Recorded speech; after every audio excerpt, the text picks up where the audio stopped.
ईशमीशान निर्वाणरूपम् विभुं व्यापकं ब्रह्मवेदस्वरूपम्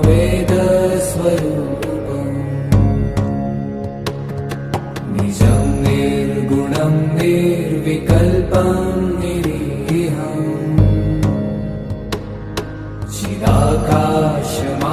चिदाकाशमाकाशवासं भजेऽहम्